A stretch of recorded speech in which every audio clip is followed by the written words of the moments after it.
Ymhen campwriaeth y Brydia Mynydd ac Ucheldir Pur.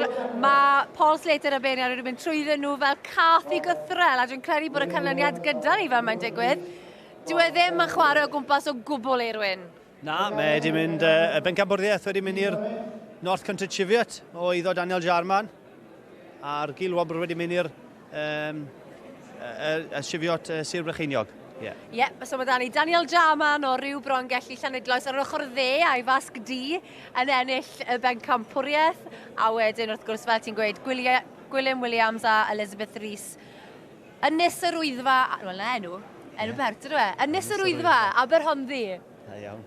Chwarae teg i'r ddau ohonyn nhw. A eto, dau ifanc yn dod i'r brig, ynddo fe? Ydy, mae'n braf gweld. Ond cyn bod Daniel Jarman yn rhedeg allan o'r cylch, fe fydd rhaid i ni gael sgwrs ydyn iawn, dy fe? Daniel, wait down. You've got to wait to have a chat. Oh, you're going into the banner? Oh, that's fine, yeah, right, yeah.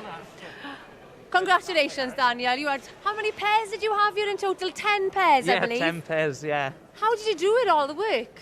I don't know, really, just keeping a bit of a go every night, and they've come tidy in the end. How much work is it to prepare 10 pairs? Oh, it's a lot of work. Yeah, bit of a crazy idea, but we thought we'd have a go this But year. you are a bit crazy, aren't you? You love a bit of a challenge. Oh yeah, love a bit of a challenge and love trimming lambs and getting them ready, so yeah. And how does it feel to win this? Yeah, good. Yeah, very pleased. Fantastic. Yeah. Congratulations to you, Daniel. Thank you very much. Take care. Cheers.